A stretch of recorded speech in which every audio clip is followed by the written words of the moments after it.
we ready? Mic ni okey? Boleh dengar? Boleh dengar. Hang on.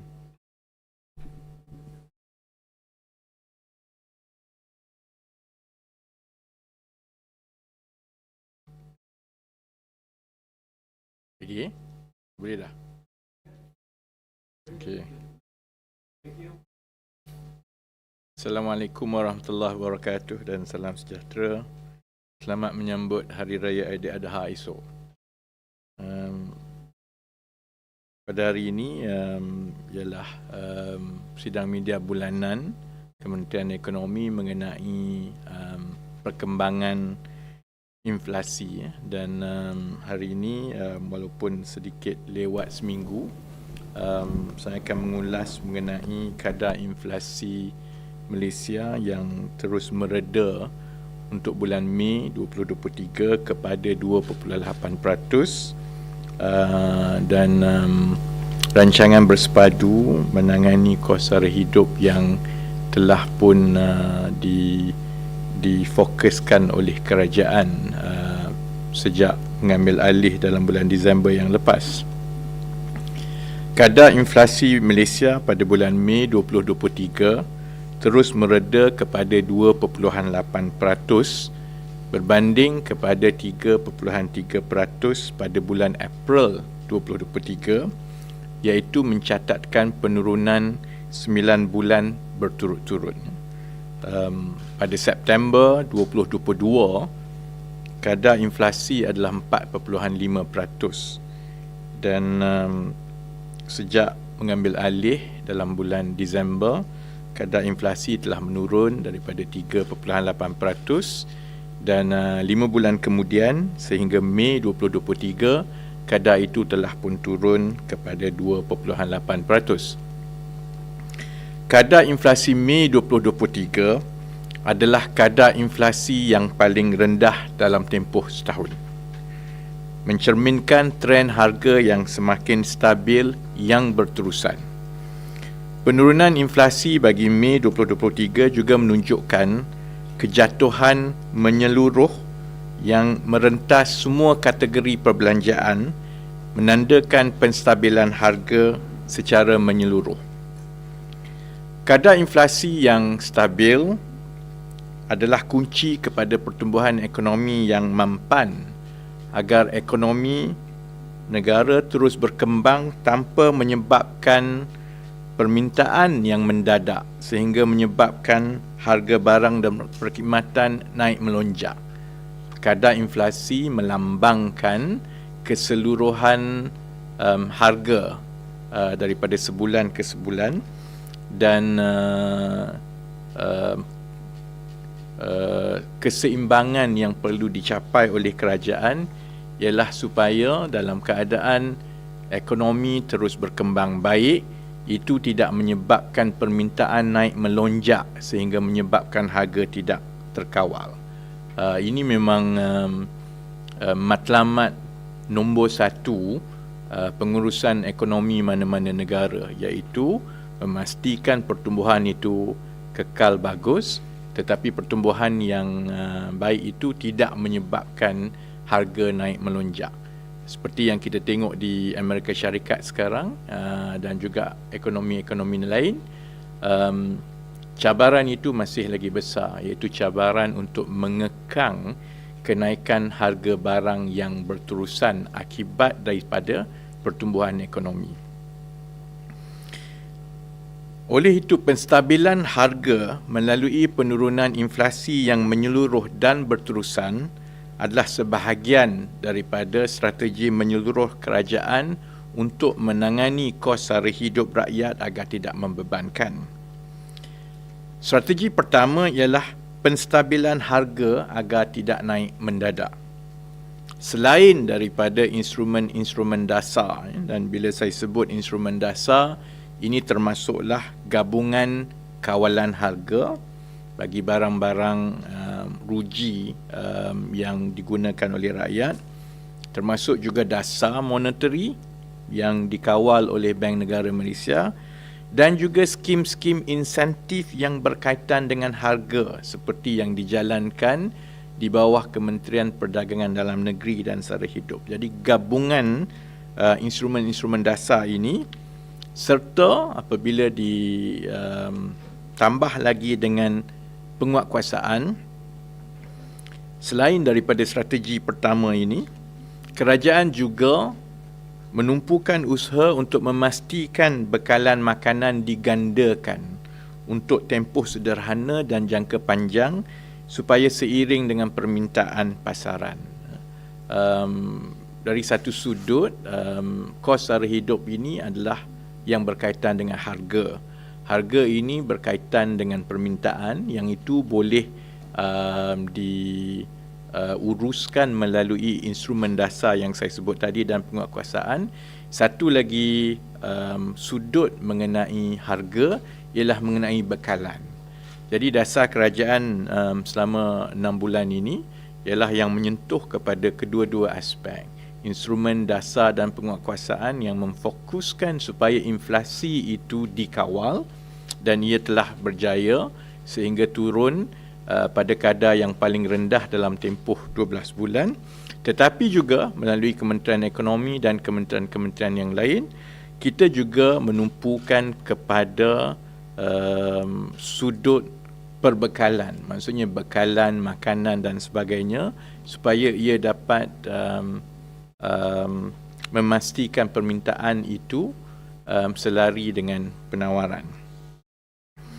Oleh itu, dalam bulan Julai 2023, sekarang ni dah akhir bulan Jun, jadi dah tak lama lagi dah, dalam beberapa minggu daripada sekarang, Kementerian Ekonomi akan mengumumkan projek-projek pertanian dan pemakanan yang melibatkan 1,000 ekar pertama di seluruh negara di bawah inisiatif usahawan tani ataupun INTAN yang dikendalikan sebagai satu daripada program inisiatif pendapatan rakyat.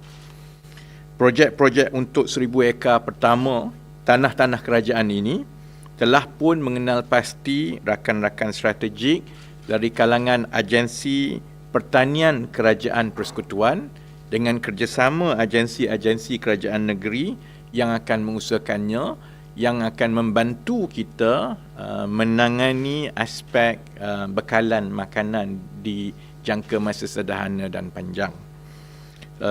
Prosesnya sejak IPR dilancarkan dalam bulan Februari yang lepas, prosesnya melibatkan Kementerian Ekonomi bekerjasama dengan seluruh agensi di peringkat persekutuan dan kerajaan-kerajaan negeri untuk mengenal pasti tanah-tanah kerajaan yang boleh digunakan.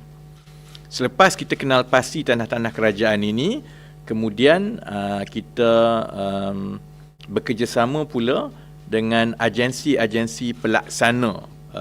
Untuk fasa pertama 1,000 ekar ini, kita tumpukan kepada agensi-agensi pelaksana dari sektor awam, termasuklah Pertubuhan Peladang, Perbadanan Pertanian Negeri-Negeri dan sebagainya, kerana usaha kita ini bukanlah seperti yang dahulu, iaitu meminta orang ramai bercucuk tanam ataupun memberikan bantuan awal sahaja, tetapi ia melibatkan pembinaan keseluruhan infrastruktur pertanian daripada cari tanah, bersihkan tanah, bina infrastruktur itu sama ada rumah hijau ataupun ladang-ladang fertigasi, kemudian lantik rakan strategik yang akan menjadi operator, dan operator inilah yang akan mengendalikan fasiliti-fasiliti pertanian tadi dengan membawa masuk dan melatih dan menguruskan rakyat daripada kalangan B40 dan miskin tegar yang menyertai program IPR. Jadi insya-Allah kita akan umumkan 1,000 ekar yang pertama ini di seluruh negara, dan insya-Allah selalunya dia melibatkan nisbah suku ekar ataupun setengah ekar yang akan diberikan plot itu kepada seorang penerima. Jadi insya-Allah dia akan melibatkan sehingga 4,000 orang penerima INTAN yang akan kita usahakan. Seterusnya, Kementerian Ekonomi juga akan membuka permohonan dari syarikat-syarikat pertanian swasta pula selepas ini untuk menjadi rakan strategik di bawah Intan untuk mengusahakan industri pertanian dan pemakanan di tanah-tanah kerajaan yang dikenal pasti di seluruh negara bagi keluasan tanah yang seterusnya. 1,000 ekar yang pertama kita tumpukan untuk melantik dan bekerjasama dengan rakan strategik pelaksana dari sektor awam.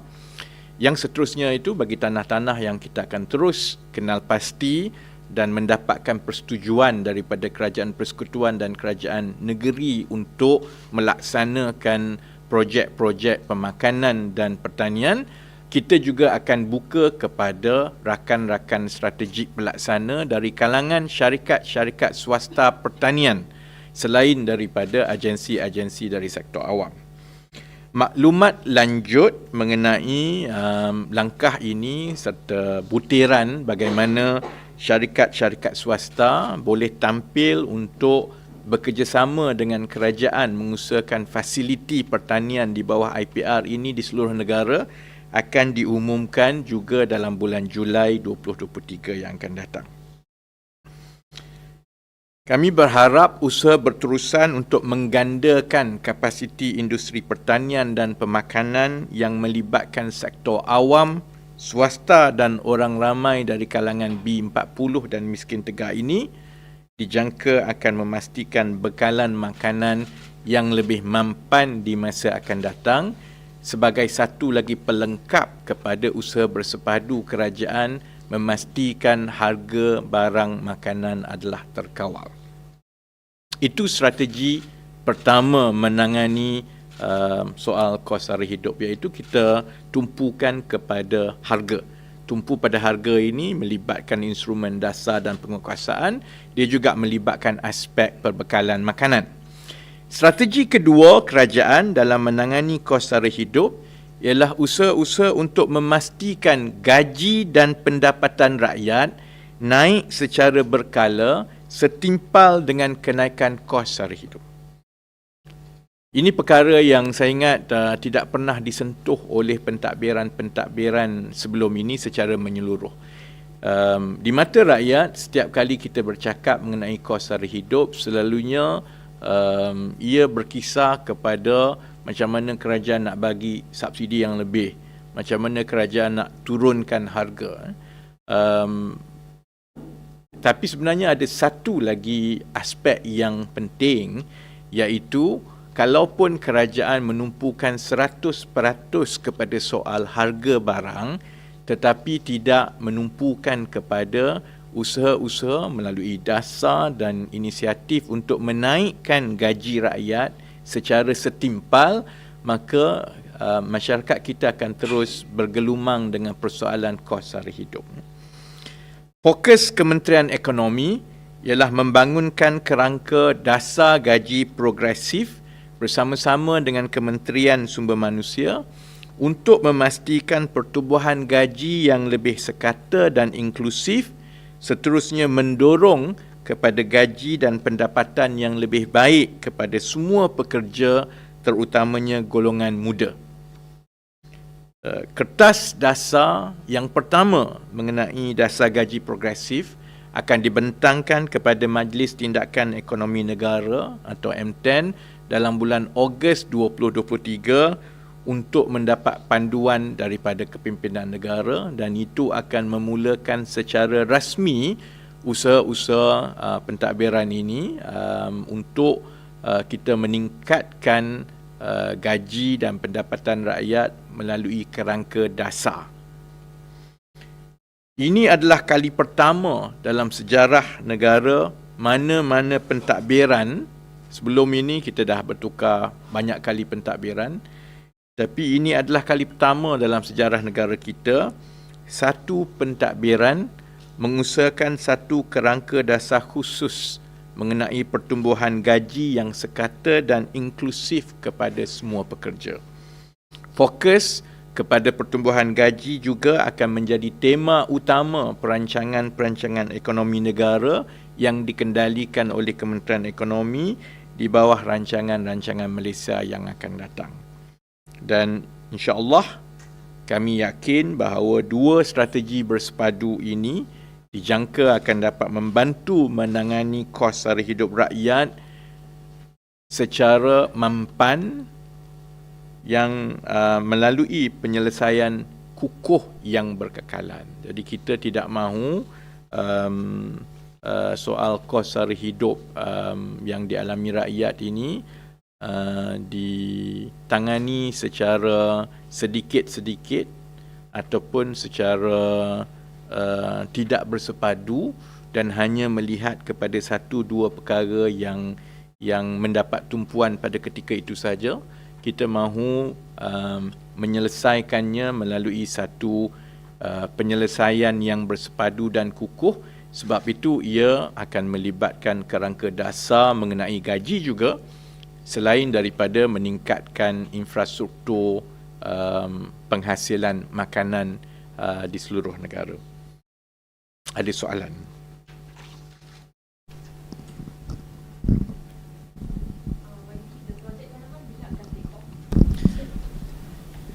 Projek tu kalau kiranya sudah take off lah, kerana I was explaining proses dia itu bermula dengan mengenal pasti tanah.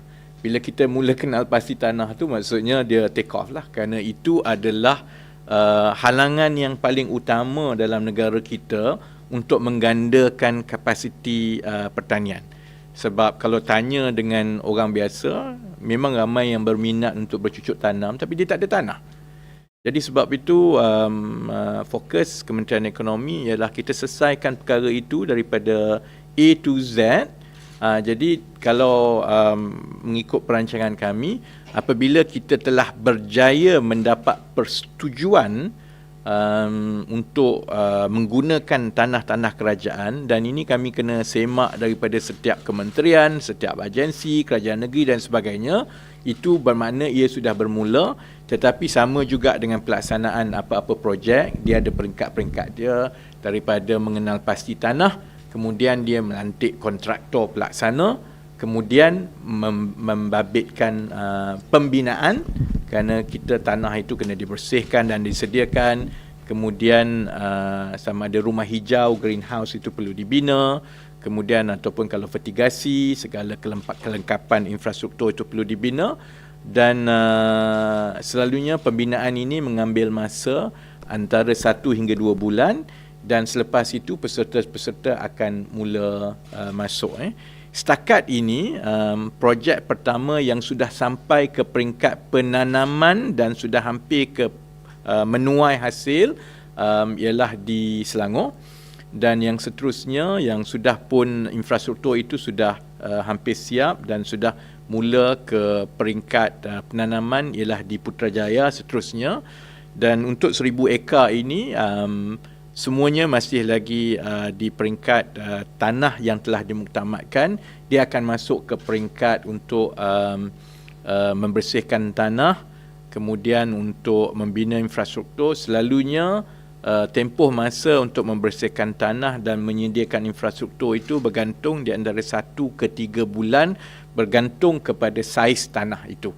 Dan kemudian peserta akan mula masuk, bergantung kepada tanaman. Kitaran itu antara 3 ke 5 bulan. Ada tanaman yang dalam 3 bulan sudah boleh dituai, ada yang sehingga ke 5 bulan. Dan selepas itu, oleh kerana infrastruktur itu milik kerajaan dan memang ada di situ, selepas itu ia akan berterusan dengan kitaran-kitaran tanaman yang seterusnya. Dan kita juga semasa merancang kapasiti pertanian ini telah mengambil kira beberapa risiko pelaksanaan sebelum ini. Contohnya apabila petani ataupun usahawan tani yang terlibat itu lepas 2-3 bulan dia kata dia tak nak bercucuk tanam dah. Jadi sebab itu kita membina fasiliti pertanian ini seolah-olah ia satu kilang. Maknanya semua itu sudah ada di situ.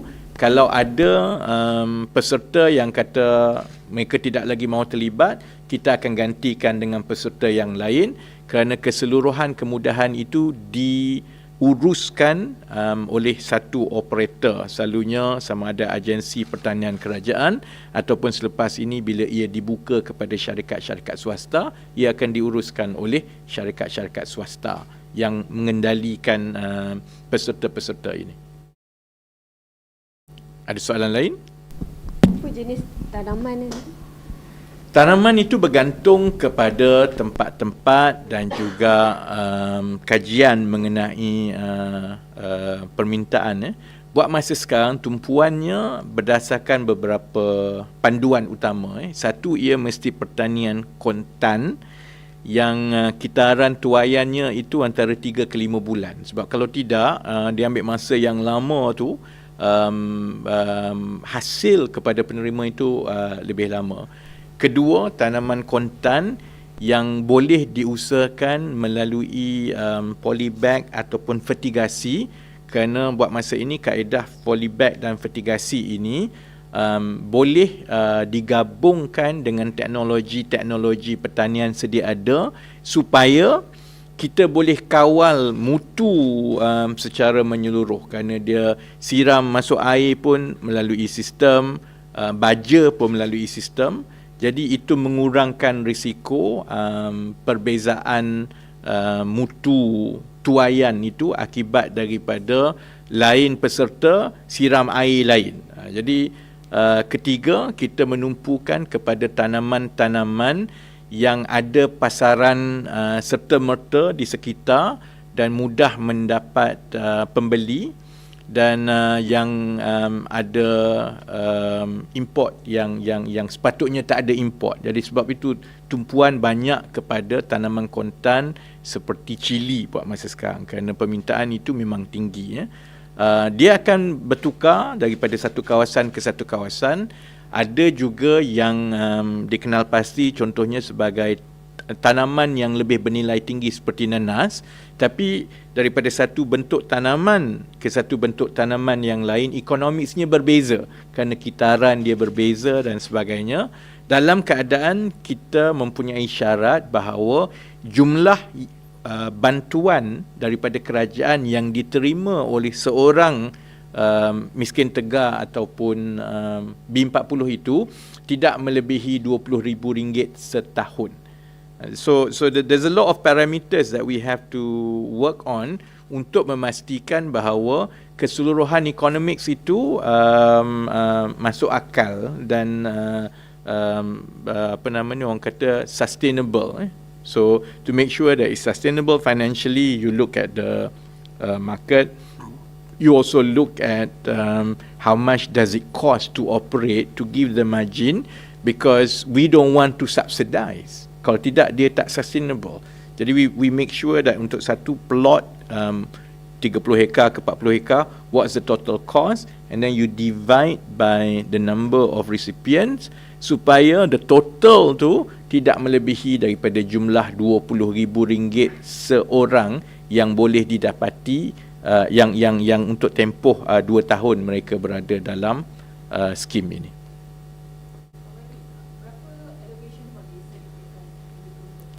Dia bergantung kepada kawasan-kawasan, but I think I prefer to announce it in total secara terperinci dalam bulan Julai nanti, because we will then bring all the strategic partners, tanah di mana, then we'll be able to disclose the peruntukan dan sebagainya by then.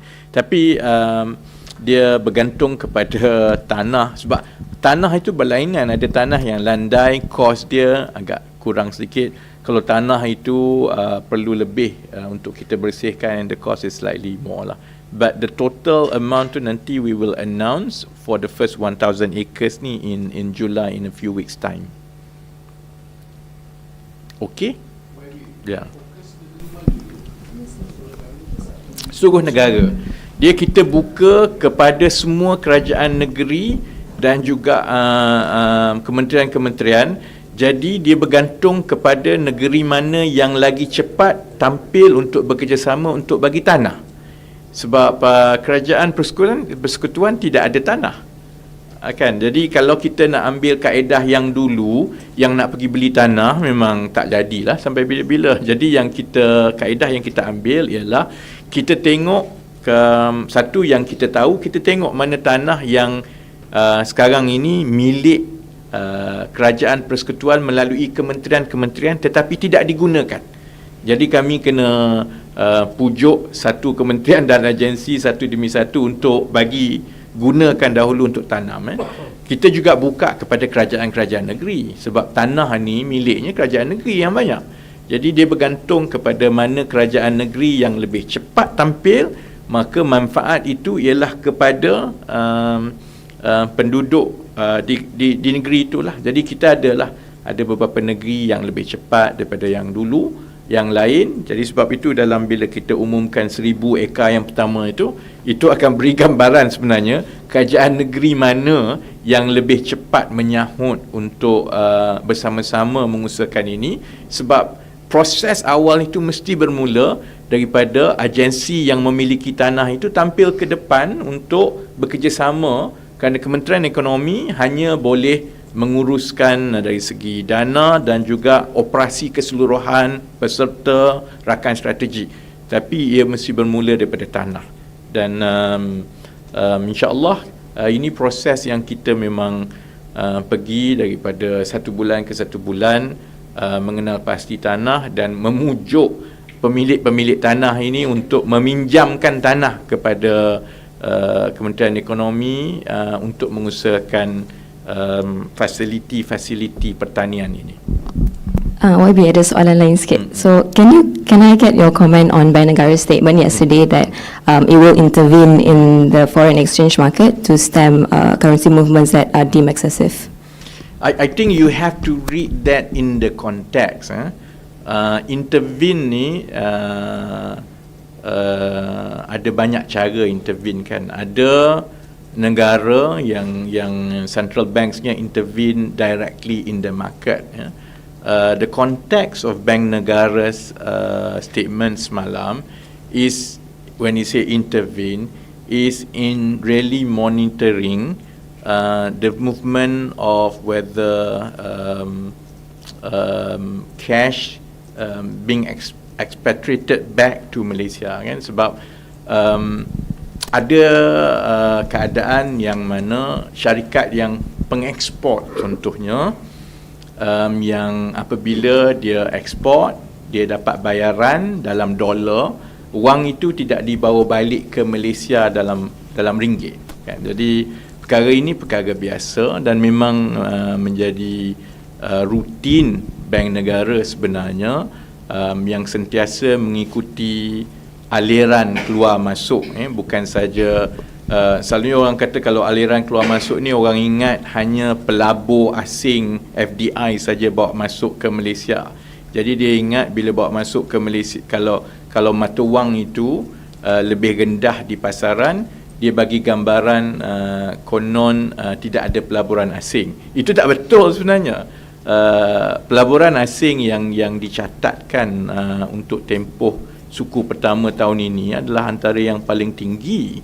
Jadi ada aliran-aliran lain termasuklah juga ialah pengeksport kita yang mengeksport barang dibayar dalam dolar, sama ada mereka dengan segera membawa balik wang itu dan ditukar kepada ringgit. Jadi kalau jumlah itu besar dan ia berterusan, sudah tentu dia ada kesan kepada ringgit lah. Jadi sebab itu kenyataan Bank Negara itu adalah dalam konteks yang sedemikian, untuk memastikan bahawa kita sekarang ini mengikuti dengan dekat aliran keluar masuk wang, supaya kita boleh membaca secara terperinci faktor-faktor selain daripada faktor global yang mempengaruhi kedudukan mata wang sekarang. Ada soalan lain?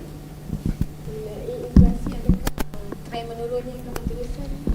InsyaAllah, saya ingat trend ini pada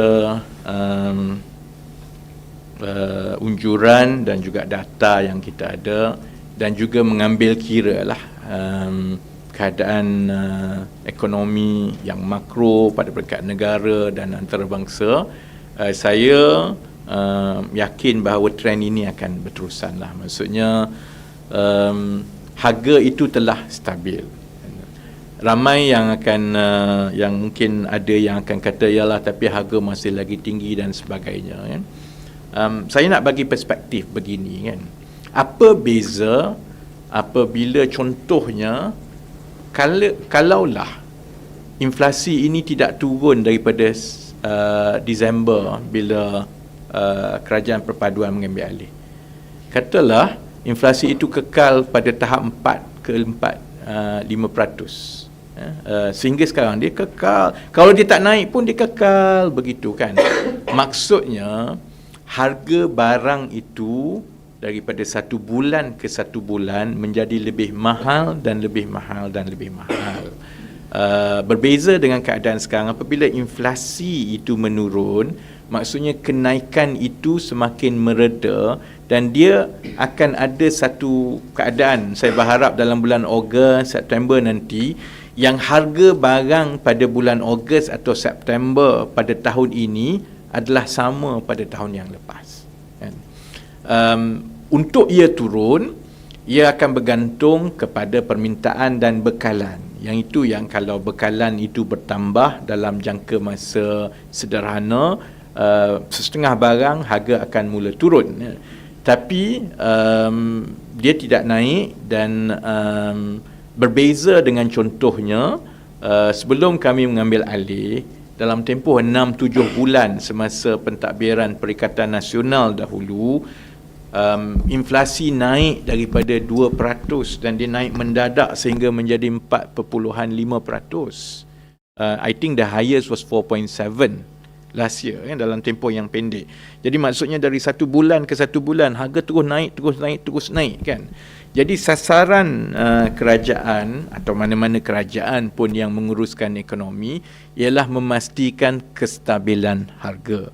Bila harga itu inflasinya sudah berada dalam lingkungan 2 ke 2.5%, maksudnya dari setahun ke setahun harga itu naik sedikit saja dan dia hampir sama dengan tahun lepas.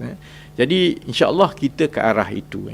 Kalau Mei 2.8%, saya berharap agar angka itu kekal ataupun makin turun pun ke arah Ogos dan September. Dan bila kita sudah sampai ke angka sekitar 2.5%, 2%, maksudnya harga dalam bulan Ogos dan September tahun ini sama dengan tahun lepas. Dan itu sebenarnya banyak membantu rakyat dari segi kos sara hidup. Kerana rakyat menanggung harga yang stabil, dan sebab itu bila kita mula menumpukan kepada gaji progresif, dan kalau kita berjaya memastikan ada peningkatan gaji yang berkala untuk tempoh 5 ke 10 tahun yang akan datang, harga yang stabil tapi kenaikan gaji itu yang lebih berkala dan berlaku secara berterusan, itu akan memberi ruang yang lebih dari segi pendapatan boleh belanja kepada rakyat, dan akan menambahkan wang dalam poket. Keadaan itu tidak berlaku sebelum ini. Gaji tidak naik tapi harga naik daripada sebulan ke sebulan sehingga ke peringkat yang semakin tinggi. Sebab itu pandangan saya pada kadar yang inflasi turun selama 9 bulan berturut-turut ini, walaupun sekarang mungkin rakyat merasakan ini tidak mencukupi dari segi bebanan bulanan mereka menanggung kos sara hidup, tapi apabila rancangan bersepadu itu yang melibatkan penstabilan harga dan inflasi dan juga gaji progresif yang meningkatkan gaji secara berkala, itulah sebenarnya yang akan membantu rakyat di jangka sederhana dan panjang menangani kos sara hidup. Okey. Terima kasih banyak-banyak. Selamat menyambut Hari Raya Aidiladha. Jangan makan lembu atau rendang banyak-banyak. Terima kasih.